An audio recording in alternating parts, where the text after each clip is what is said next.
Très bien, merci à toutes et à tous d'être présents ce matin.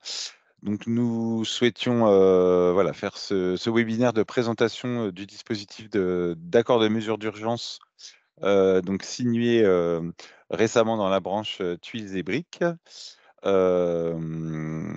on va être à plusieurs intervenants sur ce sujet, hein. Camille, alors je vous laisse peut-être vous présenter. Je pense que vous connaissez tout le monde, mais voilà, je vous laisse juste la parole pour vous présenter. Bien sûr, non, je ne crois pas connaître tout le monde, Super. mais pour ceux que je ne connais pas, je suis du coup Camille Gage, je suis responsable des affaires juridiques et sociales au sein de la FFTB. Et je remplace Élise Parmentier, que peut-être certains d'entre vous ont connue. Merci. Donc moi, je vais me présenter également. Donc Clément Levasseur, je suis responsable de la coordination des branches professionnelles au sein d'OPCO2I et en ce sens, accompagner donc les politiques de branches qui peuvent être menées et comment elles peuvent se décliner auprès de vous, donc auprès des entreprises.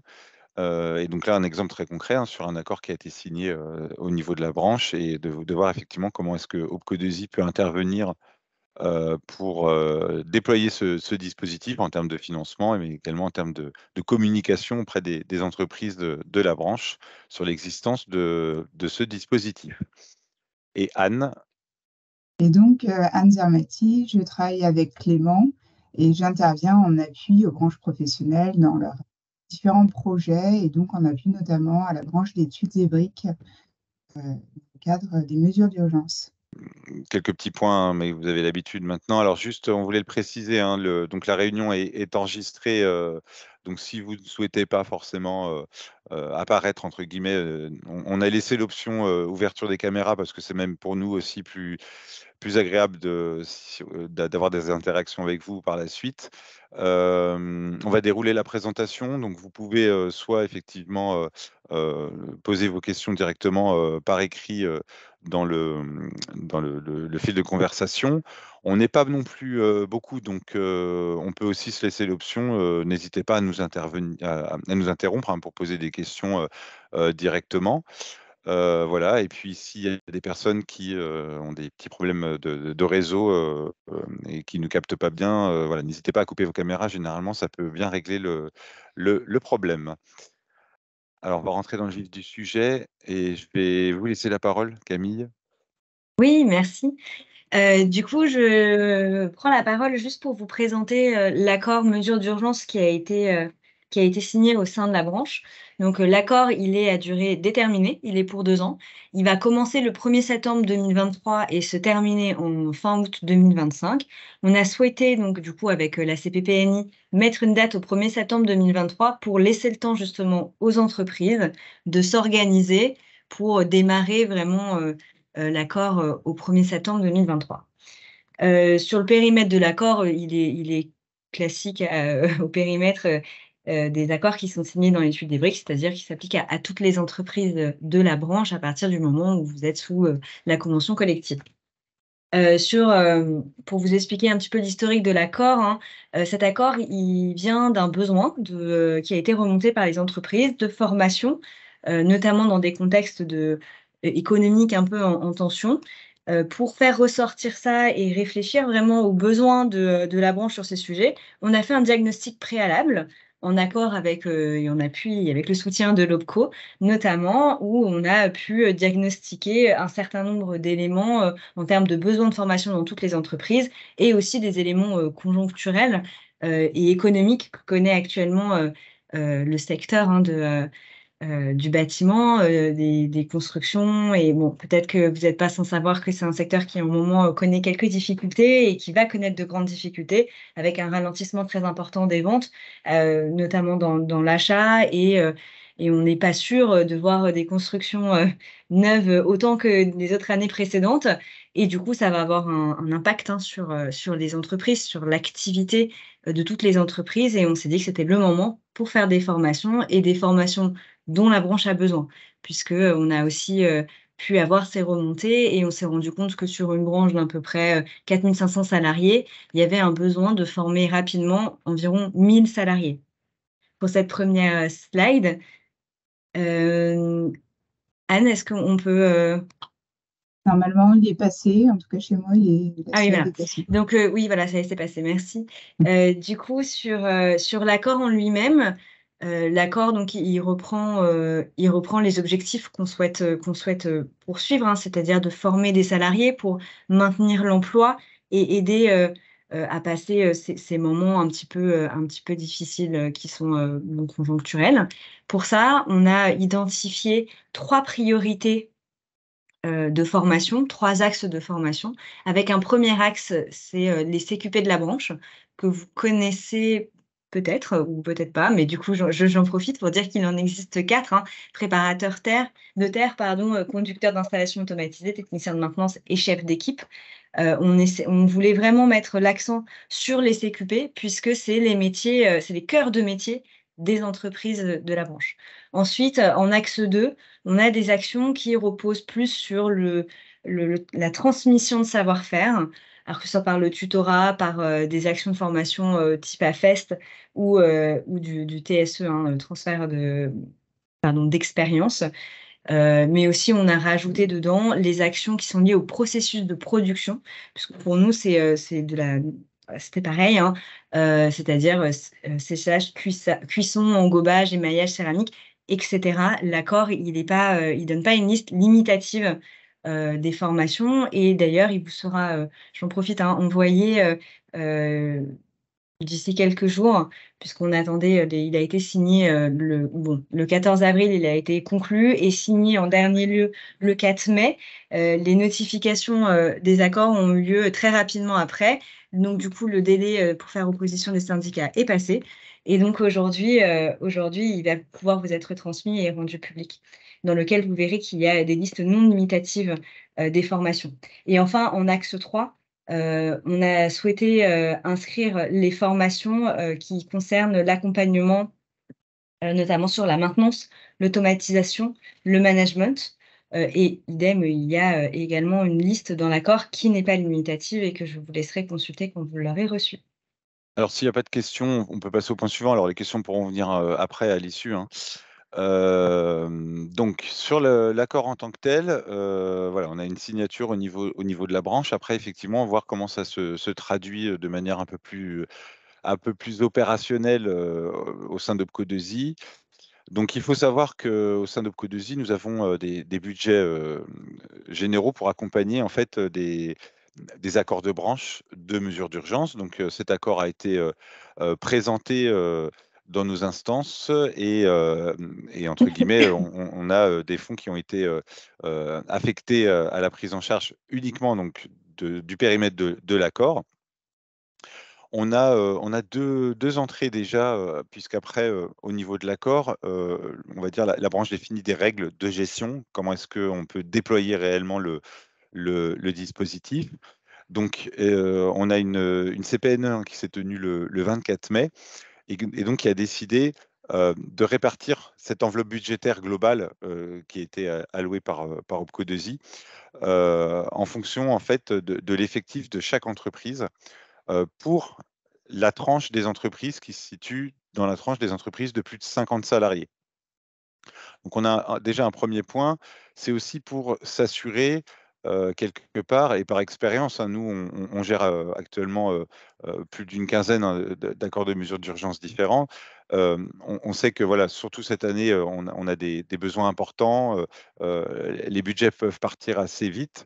Voilà, là on a une décision, paritaire au niveau de la CPNE qui est de prendre cette décision, d'avoir une répartition, pour permettre au maximum d'entreprises, entre guillemets, de bénéficier de ces budgets. Donc on a une première tranche d'entreprises de plus de 50 salariés pour lesquelles effectivement on aura un budget, on va dire, une enveloppe budgétaire qui sera en fonction de l'effectif 2022, il me semble, hein, de chaque entreprise. Pour la tranche, des plus petites structures, donc les entreprises de moins de 50, on aura une enveloppe unique à disposition, qui sera affectée. En termes de ce qu'on appelle les bornes de date, hein, de l'accord, puisque, il faut dissocier l'accord en tant que tel, hein, Camille l'a rappelé, donc, qui se mettra en œuvre à partir du 1er septembre 2023 et qui, aura une durée de 2 ans. Donc il y a l'accord, le texte juridique, on va dire, et après effectivement, les budgets que nous gérons, on a une approche budgétaire annuelle en tant qu'Opco2i. Donc le premier positionnement, le budget total qui a été affecté pour l'accord de mesures d'urgence, on va raisonner, nous, dans un premier temps, et on va se contenter de ça, c'est sur l'année 2023. Puisqu'on ne connaît pas encore les budgets qui nous seront affectés au global pour 2024 et au final, pour l'accord de mesures d'urgence tuiles et briques pour l'année 2024. Donc pour l'instant, on va uniquement se contenter de cette année 2023, donc de septembre à décembre. Donc vous pouvez nous faire des demandes de prise en charge. Les lignes budgétaires chez nous seront ouvertes à partir du 1er septembre 2023. D'un point de vue un peu plus général, on va dire, vous pouvez prévoir des actions de formation, mais en fait, il faut faire démarrer en fait, à minima les actions de formation avant la date de fin de l'accord, donc en 2025, le 1er septembre 2025. Pour le budget 2023, alors il y a des règles de bonne gestion, il y a aussi des règles, entre guillemets, comptables, mais selon nous, et c'est ce qu'on martèle aux entreprises et ce qu'on rappelle bien, la règle de bonne gestion, c'est de toute façon de nous faire parvenir des dossiers de formation pour qu'on vous donne un accord de prise en charge avant que la formation n'ait lieu. C'est important, on peut avoir des cas d'entreprises, alors je ne parle pas forcément des entreprises de la branche fils et briques, mais on accompagne d'autres branches, euh, qui formalisent un dossier de prise en charge alors que l'action a déjà eu lieu. Pour X ou Y raison, il se peut, voilà, là, je veux pas avoir un discours alarmiste, mais pour X ou Y raison, il se peut que l'accord ne soit pas donné pour manque de fonds ou pour mauvais calibrage ou parce que ça rentre pas effectivement dans les critères qui ont été rappelés par Camille en termes d'objectifs. Donc, de toute façon, pour vous, en tant qu'entreprise, le conseil qu'on vous donne, c'est formaliser une demande de prise en charge avant de démarrer l'action de formation pour effectivement vous sécuriser en termes de prise en charge, qu'on puisse vous dire, bah voilà, nous allons intervenir à hauteur de temps. Après, on va rappeler en fait les taux de prise en charge, mais l'idée, c'est vraiment pour 2023, et je le redis encore une dernière fois, mais vraiment, il faut que vous puissiez nous faire la demande le plus tôt possible. N'attendez pas trop pour nous faire parvenir ces demandes.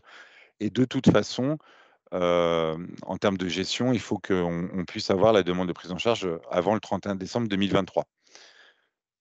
Je le rappelle uniquement pour 2023, puisque pour 2024, l'accord, le texte se poursuit et que nous aurons d'autres budgets qui seront affectés à cet accord, mais pour l'instant, pour lesquels nous n'avons pas connaissance. Donc on ne s'engage pas aujourd'hui pour 2024. Je reviens juste sur la répartition Merci. de l'enveloppe et sur les bornes de date.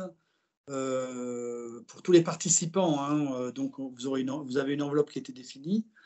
Nous, mi-novembre, on va faire un point pour savoir qu'est-ce qui a été réalisé dans chaque entreprise et ce qui est prévu jusqu'à la fin de l'année, hein, puisque l'enveloppe, elle porte sur les 4 mois de septembre à décembre.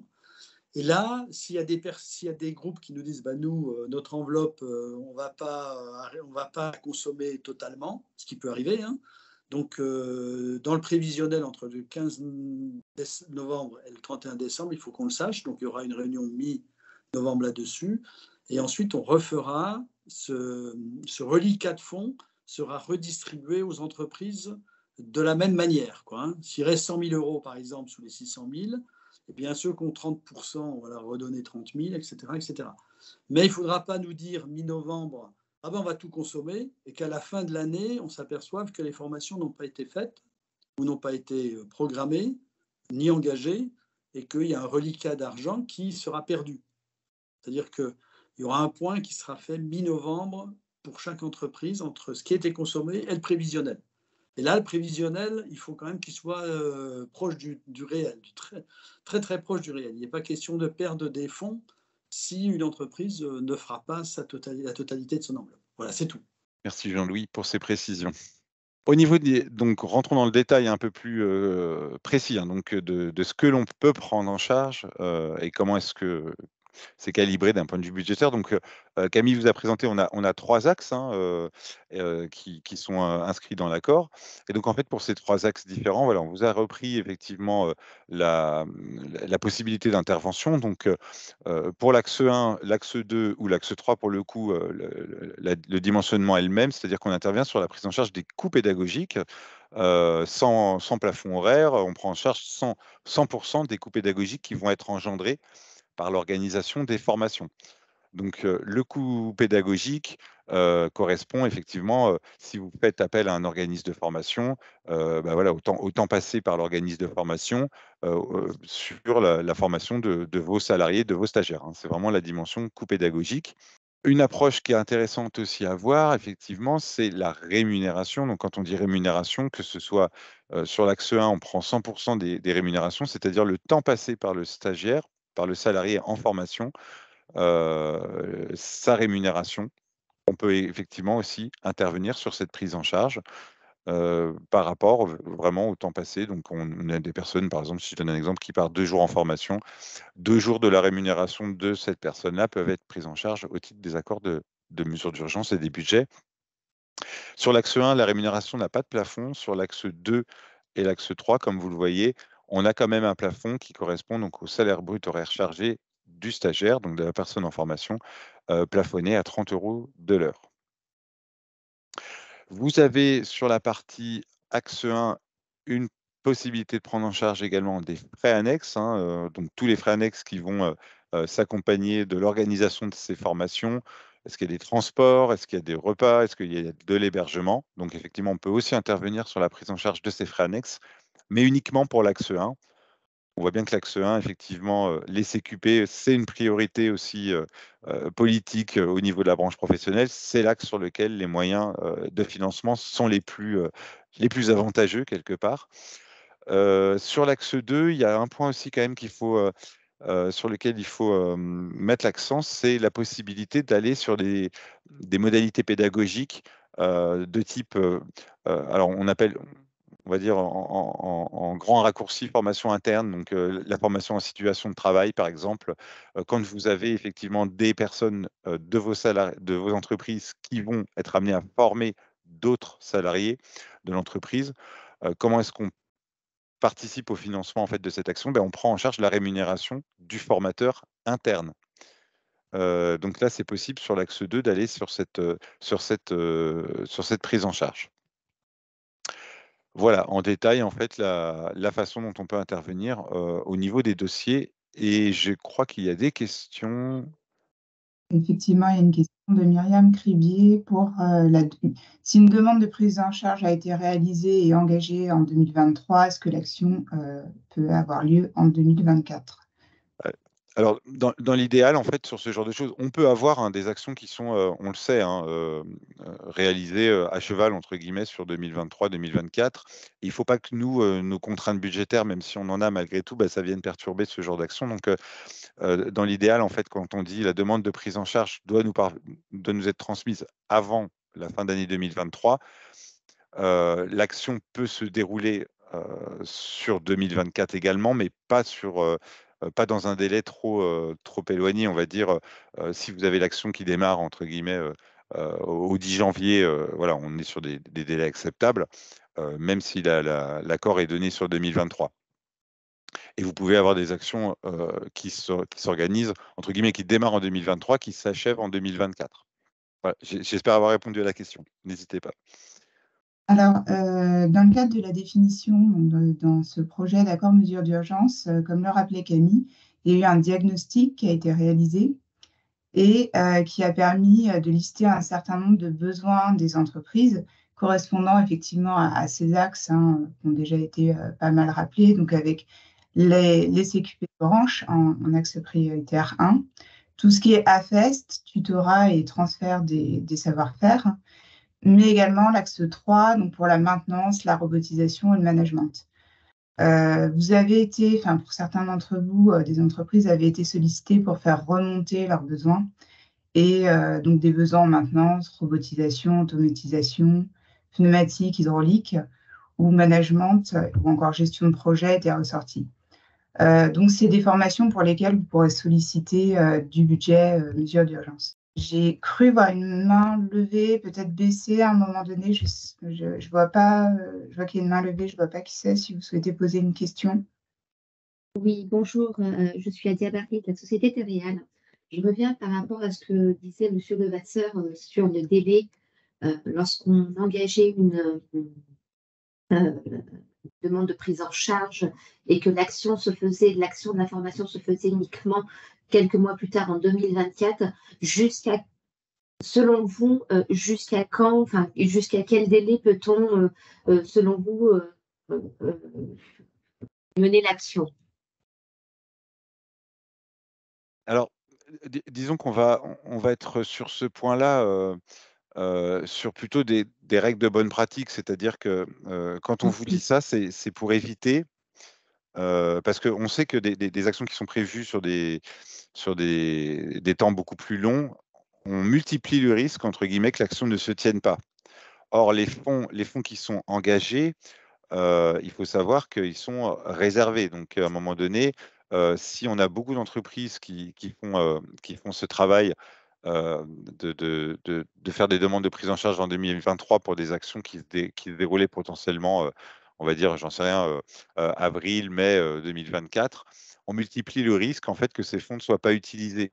Et en fait, s'ils ne sont pas utilisés, ils ne seront pas «remis» entre guillemets «au pot commun» parce que ce sont des fonds de 2023. Donc, si vous voulez, on n'a pas forcément de règles, clairement précises, établies sur ce point-là. Maintenant, il faut que collectivement, parce que là, c'est un accord collectif au niveau de la branche, on se responsabilise aussi pour dire, voilà, n'allez pas sur, des demandes de prise en charge d'actions qui seraient prévues, on va dire, en juin ou en avril ou en mai 2024. D'autant plus que de toute façon, comme vous l'avez compris, l'accord en tant que tel, de toute façon, il va aussi se mettre en place sur toute l'année 2024 et en 2024, on aura de nouveaux budgets. Donc, dans la mesure du possible, enfin, ce que je vous disais par rapport à ce chevauchement, pour moi, c'est plutôt des actions qui se prévoiraient sur janvier, début d'année janvier, pour lesquelles effectivement la demande de prise en charge, vous allez la faire plutôt en décembre. D'accord, donc Voilà. on peut se dire au minima, enfin, mieux, 1er trimestre 2024. Non? Trimestre, Non. ça commence, après enfin Jean-Louis, on en discute entre nous, hein, c'est aussi, Non, voilà, mais c'est moi, Non. je vais être. Non, mais il a donné la réponse, Cédric. Oui, non, mais Clément. je l'ai C'est-à-dire, entendu.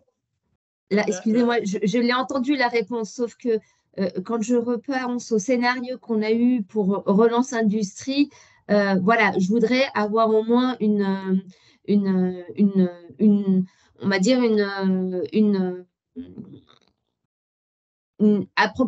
approximativement jusqu'à quand la formation pourrait être pour au moins nous donner les instructions auprès de nos correspondants. Donc, voilà. Non, mais moi, je pense que Clément a répondu. C'est-à-dire que moi, le trimestre, je trouve que c'est beaucoup. Janvier, février, mars, c'est beaucoup.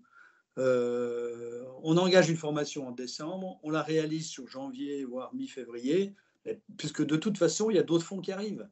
Hein, c'est-à-dire qu'il y aura un autre budget sur 2024, et on ne va pas se prendre les pieds dans le tapis. Si tous les groupes commencent à avoir des formations qui se prolongent jusqu'à fin mars 2024, ça va être compliqué à gérer à la fois pour l'OPCO et à la fois pour nous, notre enveloppe aussi. Hein. Et on risque de perdre des fonds. Alors, je ne vous cacherai pas que moi, on a entendu, alors on nous a signalé qu'effectivement, enfin, qu'on pouvait, dès lors que la demande de prise en charge a été effectuée, nous avons près de 6 mois pour que la formation s'effectue. Donc, voilà, c'est juste pour qu'on soit d'accord et qu'on ait tous le même son de cloche pour ces instructions. alors il faut dissocier des discours que vous pouvez avoir, en fait, quand, vous avez eu des prises en charge dans le cadre des fonds du FNE.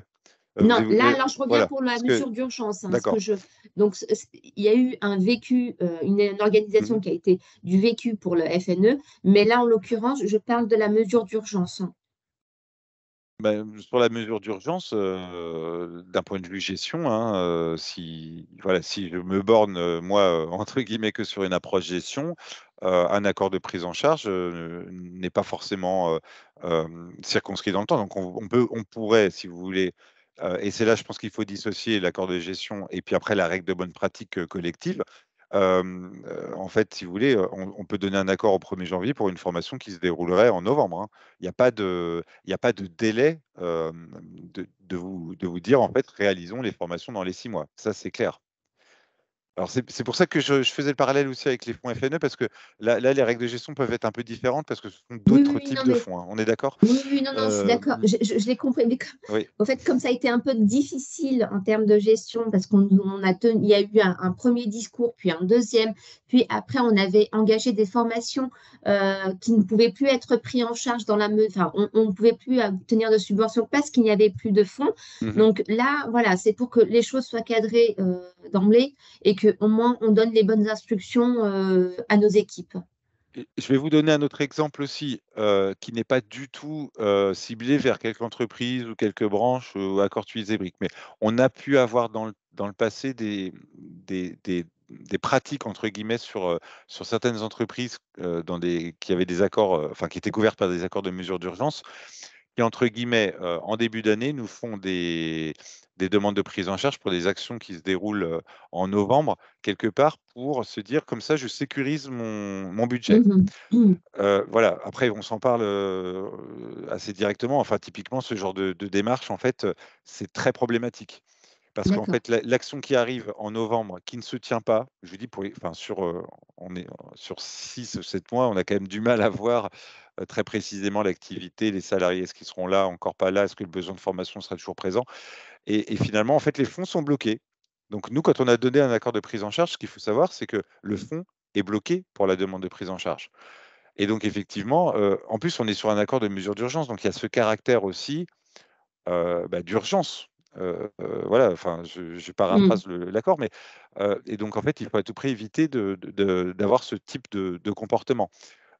Mais après, d'un point de vue gestion, si vous voulez, pour nous, on n'a pas de blocage dans nos procédures par rapport à ça. D'accord. Très bien. Merci. Monsieur Euh, Varescon, on vous entend pas si Excusez-moi, ouais. voilà, Je disais, merci. je pense qu'il faut se donner des règles de gestion et de bonne conduite sur cet accord de mesure d'urgence, puisqu'en plus, il est sur 2 ans. Donc, il y a une partie, il y a un quadrimestre 2023, il y a une année complète en 2024, il y a 9 mois il y a 8 mois en 2025.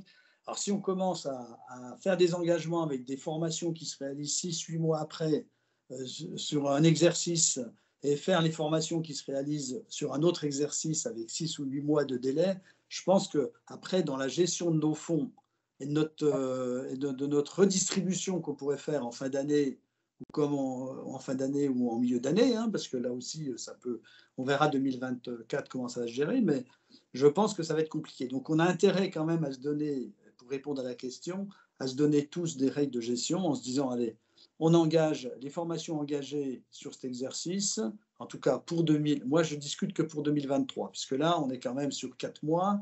Eh bien, allez, au plus tard, il faut que fin février, ça soit terminé, quoi, pour tous les groupes. Sinon, on va faire, en disant fin février, je suis sûr qu'il y en a qui vont se terminer en mars. Si on dit fin mars, il y en a qui vont se terminer en mai. Je connais l'apologe des entreprises, quoi, hein. Je suis désolé de le dire comme ça, mais les délais, on les décale toujours, quoi. Et je pense que pour une bonne gestion des fonds, un bon fonctionnement, et dans le cadre c'est des mesures d'urgence, quoi, hein. Hein, on peut pas, et comme vous le disiez tout à l'heure, Clément, c'est-à-dire que les formations qui se décalent, il y a de la perte au feu, il y a des formations qui ne se réalisent pas, il y a des effectifs inscrits qui ne sont plus là, il y a des autres priorités qui ont changé dans les entreprises, etc. etc. Donc, je crois qu'il faut qu'on se mette des règles de gestion à rediscuter avec le GT, hein, le groupe technique, et je pense qu'il faut qu'on arrive à se mettre d'accord sur, allez, une formation qui est engagée en novembre ou en décembre 2023. Au plus tard, elle se termine quand, quoi, hein? Est-ce que c'est février ou fin mars, premier trimestre? Il ne faut pas aller au-delà, quoi. Et déjà là, je trouve que c'est beaucoup, quoi. Bien, à D'accord. rediscuter. En tout cas, c'est un point à revoir avec le groupe technique, quoi. Camille, on vous écoute. Oui, je voulais juste donner une information pratique, pour ceux qui ne la connaissent peut-être pas. Il n'y aura pas de CQP avant, 1er trimestre 2024. Merci. Donc, je vais passer donc à l'aspect un peu plus, l'aspect un peu plus technique en fait sur ces demandes de prise en charge. Pour réaliser le dossier, finalement, faire cette demande de prise en charge, c'est comme pour un dossier classique. Donc, en fonction du type de dispositif, vous allez avoir besoin des pièces habituelles, donc la convention de formation, le programme, le certificat de réalisation, les factures, etc. Et ce qui sera important pour nous en gestion, ce sera de bien préciser dans le titre de la formation qu'il s'agit d'une formation dans le cadre de mesures d'urgence. Donc, en mettant MU, par exemple, devant l'action. Mais pour vous accompagner dans vos démarches, on vous invite fortement à avoir le contact vraiment avec le conseiller pour lui présenter votre projet de formation ou vos projets de formation. Il pourra faire le lien, le cas échéant, avec les différents axes de mesures d'urgence et vraiment vous aider dans le montage du dossier et la demande de prise en charge et l'organisation en répondant à toutes vos questions. J'espère, mais certaines d'entre vous ne connaissent pas le nom de leur conseiller. Je vous invite donc à aller sur notre site internet et vous pouvez contacter directement nos différentes délégations régionales ou même éventuellement, hein, vous pouvez passer par nous, donc par la fédération ou par Clément et moi et on vous enverra vers le conseiller qui se charge de votre entreprise. Bon, voilà, s'il y avait d'autres questions éventuellement sur ces mesures d'urgence. Oui, Jean-Louis? Oui, juste pour les participants, hein, parce que bon, ce que dit Anne, c'est qu'il faut déjà rencontrer les délégués, commencer à travailler sur son plan de formation sur les le dernier quadrimestre, et puis pas commencer au 1er septembre, quoi, hein. C'est-à-dire que je pense qu'à partir d'aujourd'hui jusqu'à fin août, il faut avoir déjà initié un certain nombre de formations, défini le cahier des charges de certaines formations qui rentrent dans l'accord mesures d'urgence et déposer les prises en charge à l'OPCO, quoi, hein. Alors, c'était ma question. À l'OPCO, on peut déposer les prises en charge en juillet, par exemple, ou pas? Ou il faut attendre le 1er septembre? Oui, alors nous, on va ouvrir la ligne budgétaire le 1er septembre, puisque c'était le «lancement» entre guillemets, de l'accord. Donc il y aura non, techniquement, il y aura pas d'accord de prise en charge donné avant le 1er septembre. Après, vous pouvez déposer des dossiers qui arrivent enfin, avant cette date-là, hein. C'est juste qu'en fait, les accords seront pas édités. C'est-à-dire, je peux quand même commencer une formation le 2 septembre. Ah oui, tout à fait. Oui, oui, bien sûr. Vous avez une question, monsieur Da Silva, peut-être? Oui, je voulais m'en assurer. À quel moment nous allons recevoir la liste exhaustive des formations qui peuvent rentrer dans ce cadre? Du coup, je vais y répondre. En fait, l'accord mesures d'urgence qui reprend en fait la liste des formations et des listes non exhaustives, il a été signé donc du coup le 4 mai et il y a des délais à attendre pour que les syndicats puissent faire opposition avant qu'il soit rendu public. Ces délais viennent de se terminer et du coup, cet accord va être rendu public et vous allez le recevoir dans la semaine ou début de semaine prochaine. D'accord, super, merci beaucoup. Une question de madame Barry? Oui, alors juste pour être sûr d'avoir bien compris sur les demandes de prise en charge, donc on peut les faire avant le 1er septembre, mais il faut que la formation ait lieu à partir de septembre. C'est ça, si je comprends bien, hein? Oui et en plus, si je rajoute, nous ne donnerons pas d'accord de prise en charge avant le 1er septembre. Oui, Parce oui, qu'en ça, fait, je voilà, c'est ça. Ça, je l'avais bien assimilé, ça, et je l'avais bien noté. Sauf que, effectivement, par exemple, admettons que si on souhaitait faire une formation au 31 août, par exemple, si celle-ci commence le 31 août, elle n'entre pas dans le cadre de cet accord, en tout cas. Bah, Après, techniquement, bon, on peut toujours avoir le cas, entre guillemets, sur une journée, parce que, après, c'est notre point de vue aussi personnel. Il faut qu'on s'adapte aussi, quelque part. En fait, une formation le 31 août, est-ce qu'on la refuse parce que, l'accord commence le 1er septembre? On peut avoir un peu du cas par cas, auquel cas, nous, on échangera aussi avec Camille et Jean-Louis sur ce type de cas. D'accord. Il ne faut pas non plus être trop dogmatique à mon sens. Après, est-ce qu'on aura ces cas-là, parce que si je vous renvoie la question quelque part, j'ai envie de vous dire: «Faites démarrer vos formations à partir du 1er septembre et pas du 31 août», pour Non, éviter ce non. genre de situation. Mais bon, bien sûr, effectivement, on sait qu'on a toujours des situations un peu particulières, qui peuvent être soumises après à une étude de dossier, en fait, hein. Oui. Mais j'anticipais la question pour On peut la répondre à d'autres personnes. Très Vous bien, l'aurez merci beaucoup. sûrement. Merci. Il y a une question de madame Andrieux? Oui, bonjour, merci. Sait-on déjà sur quels critères, les formations, notamment, classe 2 et 3 pourraient éventuellement, dont le financement pourrait éventuellement être, refusé? Ou est-ce que c'est simplement par rapport à l'enveloppe budgétaire? Anne, est-ce que tu peux remettre la slide avec les, alors, je laisserai aussi peut-être Camille ou Jean-Louis compléter ce que je vais dire, mais, de notre côté, si vous voulez, alors il faut qu'on l'a précisé, hein, on a toujours cette contrainte d'avoir un organisme de formation qui, soit habilité Calliope. Oui, bien sûr. Voilà, ça c'est la contrainte, on va dire, qui est chez nous, réglementaire. Hem, Après effectivement, il peut y avoir la contrainte budgétaire où à un moment donné, on vous dit: «Bah oui, l'enveloppe prévue au global pour la branche a été entièrement consommée». Mais techniquement, là, les axes en plus sont, à mon sens bien construits, bien construits parce qu'ils sont suffisamment larges mais précis quand même. Donc ils sont larges pour prendre un certain nombre d'actions, par rapport, par exemple, aux problématiques de formation que vous pouvez rencontrer sur, la maintenance ou l'automatisation. Donc là, si vous voulez, si on voit que le programme de formation rentre bien dans une problématique, liée à la maintenance, nous, il y a aucune raison pour qu'on le refuse.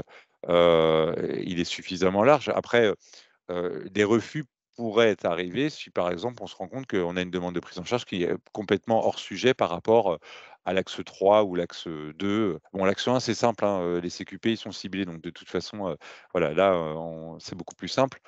Hem, voilà, Jean-Louis, je ne sais pas si vous souhaitez compléter, mais, Non, non, mais l'esprit de l'accord, c'était d'avoir déjà la priorisation des CQP, et ensuite, on a mis deux, puisque les prises en charge sont quasi identiques, on a mis des exemples, et effectivement, l'entreprise, en fonction de son budget, fait passer ses dossiers au maximum de son budget dans les priorités 2 et 3 et 1, quoi, hein. Et donc, comme tu disais, hein, on a défini les thèmes de manière assez précise. En maintenance, alors on a mis des exemples, maintenance, on a mis robotique, robotisation, mais il peut y avoir d'autres formations liées à la maintenance qui ne sont pas là-dedans, mais qui peuvent être financées. La seule chose qui ne peut pas être financée, c'est par exemple les formations à la décarbonation, hein, c'est quelque chose qu'on a discuté dans l'accord, on ne l'a pas mis, donc c'est des choses qui ne peuvent pas être financées, quoi, hein. Voilà. D'accord. Donc c'est vraiment des thèmes qui sortent en dehors de l'axe 1, 2, 3 qui ne seront pas financés. OK. Et l'OPCO là-dessus, l'OPCO, à partir du moment où le thème de formation correspond à un des axes et que le budget est là, il n'y a pas lieu de le refuser, quoi. D'accord. Mais quand je lis, par exemple, l'axe 2, AFEST, et TSE, c'est pas vraiment des thèmes, c'est plutôt des c'est une modalité. modalités, voilà. Donc du coup, je dois être sûre de bien comprendre. Est-ce qu'il faut, en plus de la modalité, que ce soit dans le thème, là, par exemple, axe 2, production, terre cuite, ou voilà, c'est ça que je voudrais être sûre de bien comprendre. Non, si vous voyez des actions de formation en situation de travail, AFEST, donc c'est large, transfert TSE, et après on a mis ainsi que les formations liées au D'accord. process. On Donc peut c'est pas faire de la forcément FEST voilà. sur d'autres thèmes. Tout à fait. D'accord. Merci. Oui, là, c'est la modalité qui est mise en avant dans cet Voilà. accord, pour développer les actions d'AFEST, que vous allez pouvoir faire. Tout à fait. Oui, une dernière petite question. Donc nous sommes d'accord, par entreprise, on a une enveloppe qui nous est allouée. Et en fait, il faut absolument qu'on vous fasse en tout cas un retour, en tout cas qu'on ait une vision avant le 1er septembre de ce qu'on peut utiliser ou non. Et à la limite, vous faire un retour en ce sens, comme ça, elle pourra être distribuée sur d'autres personnes, c'est ça, hein? Non, c'est mi-novembre. Mi-novembre, je réponds D'accord. parce que mi-novembre, on fera un point sur ce qui a été réalisé entre le 1er septembre et le 15 novembre Ok, et très du bien. prévisionnel envisagé par chaque entreprise. Ok, Et si super. Comme ça nous voilà, laisse du temps, ouais. Ok, très bien. voilà, tout à fait. Et si l'entreprise nous dit, eh ben, je ne vais pas consommer mon enveloppe, elle nous dit combien, et là, on fait à nouveau une péréquation par rapport aux effectifs. Eh bien, très bien. Merci beaucoup. Bonjour, j'ai juste une question pour être sûr. On est bien d'accord que sur 2023, ça ne sera que les axes 2 et 3 du coup, puisqu'il faut que les... D'accord.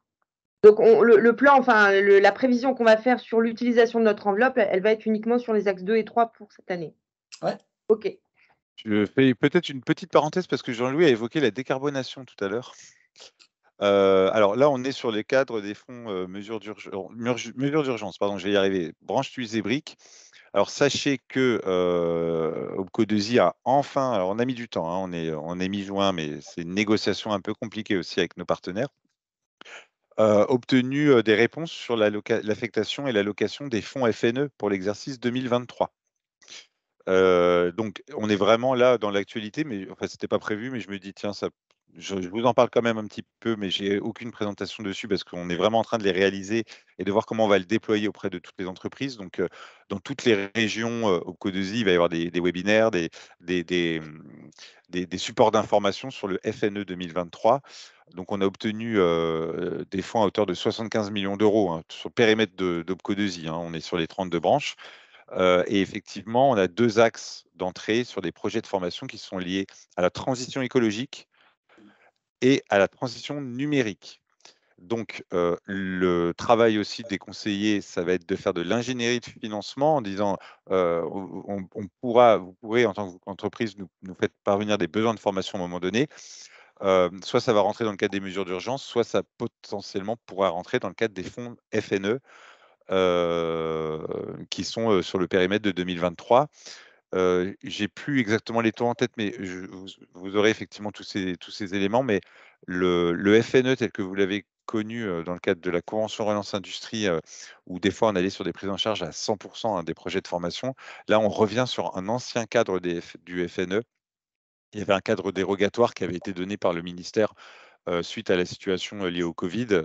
Et donc, on revient sur des cofinancements de projets. C'est-à-dire qu'en fonction de l'état des entreprises, on pourrait cofinancer sur les fonds FNE entre 70% et 50% des projets de formation. C'est-à-dire que l'État nous dit, moi j'apporte un cofinancement, donc géré par Opco2i, mais en fait, en contrepartie, il faut effectivement que l'entreprise puisse apporter des fonds pour cofinancer ce projet. Donc sachez que voilà, on a cette double entrée qui va se mettre en place, notamment donc mesures d'urgence, mais également fonds Opco2i, ministère du Travail dans le cadre du FNE pour l'année 2023. M'excuse, c'est encore moi. Pour le FNE, ce serait à partir de quand? À partir là, ça sera beaucoup plus tôt, hein, on va pouvoir le déployer, je pense, à partir du mois de juillet. D'accord. Voilà. Mais en fait, bon, là, c'est vrai que je pars sur ce sujet sans l'avoir préparé précisément, mais voilà, on est vraiment en train, vraiment, là, aujourd'hui, alors on se parle de bien calibrer tous ces éléments, vous dire à partir de quand, quels sont les types de dossiers qu'on peut prendre, notamment les modalités de cofinancement. Donc très rapidement, vous allez avoir des informations, que ce soyez aussi peut-être attentif à des communications qui partiraient par mailing pour vous informer ou des publications qui seraient faites sur le site Opco2i. Et je pense que ce travail qu'on le fait avec vous, là, de webinaire aussi, il va être fait aussi au niveau des territoires pour que chaque territoire informe ses entreprises. D'accord, merci.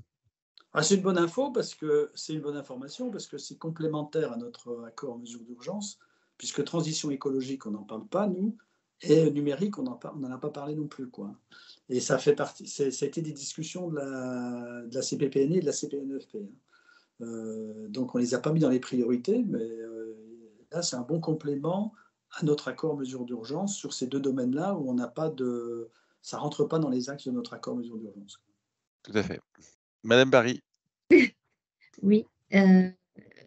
justement par rapport au FNE, les demandes de prise en charge, les formations devront être engagées jusqu'à quand? Ou à partir de quand et jusqu'à quand? Bah, je vous dis ça, là, j'ai pas forcément, de détails de gestion précis à vous donner, là, aujourd'hui, hein, mais j'ai vraiment rebondi sur le mot décarbonation que Jean-Louis a évoqué. De mémoire, il n'y a pas de rétroactivité. Donc c'est-à-dire que, par contre, on ne pourra pas prendre en charge des actions de formation qui se seraient déroulées en février, mars, Oui. 2023. Donc ça, c'est le Ça cadre de a l'accord. déjà été le cas précédemment. Mais là, D'accord. c'est pour savoir, parce qu'on nous avait limité dans le cadre de la relance industrie, on avait été limité au 31, enfin, à fin décembre 2021 ou 2021, il me semble-t-il, pour pouvoir faire les demandes de prise en charge. Est-ce qu'on aura également, compte tenu du timing, hein, on a l'info là, dans les jours à venir, on aura l'info plus en détail dans les jours à venir, mais est-ce que justement on pourra d'ores et déjà en parler à nos équipes, voir déjà pour voir quelles sont les formations qui peuvent entrer dans ces critères-là et anticiper. Oui, alors, c'est une programmation FNE, 2023. Donc, je pense que de toute façon, vous allez avoir les mêmes, conditions, c'est-à-dire, de faire des demandes de prise en charge avant la fin d'année, avant le 31 décembre 2023. On n'est pas sur une programmation, 2023-2024 pour le FNE là. C'est vraiment, on va dire, aller de juillet à décembre. D'accord. Et il faudrait Voilà. que les formations soient faites également en 2023. Alors ça, c'est des critères, sur lesquels je ne vais pas m'avancer aujourd'hui. Je sais pas, je connais pas la programmation précise en termes de gestion. Donc voilà, c'est là où, il y a des procédures, des process qui vont être établis et sur lesquels on vous communiquera précisément. D'accord, merci. Et n'hésitez pas aussi, d'ici quelques jours aussi à solliciter vos conseillers, puisqu'ils seront bien informés de cette programmation. En fait, comme c'est une grosse machine, quelque part, nous, il faut aussi qu'on forme bien nos conseillers, tous nos gestionnaires, en interne pour qu'ils puissent porter les bons messages pour après, les porter auprès des entreprises. Très bien, mais s'il n'y a pas d'autres questions, je vous laisse le mot de la fin, Jean-Louis? Oui, alors merci. Déjà, merci à l'OPCO de cette présentation et de cet engagement dans notre accord mesure d'urgence. Hein.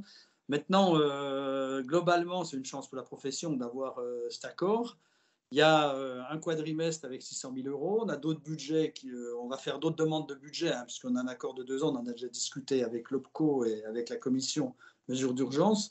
Bon, de notre côté, de la part de la profession, j'espère que vous allez tous vous engager dans ce dispositif, qu'on le gère le mieux possible, puisque c'est dans l'intérêt général des entreprises et des salariés, et puis qu'on puisse en tirer un bilan très bénéfique en septembre 2025. Voilà, en tout cas, merci pour la présentation.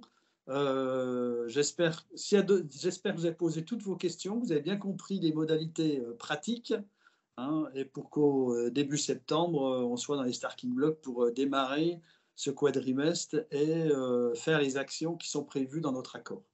Voilà. Donc, merci beaucoup à toutes et à tous. Merci beaucoup. Bonne journée tout le monde. Bonne journée. Merci. Merci, bonne journée. Bonne journée. Au revoir. Merci, bonne journée. Bonne journée, au revoir.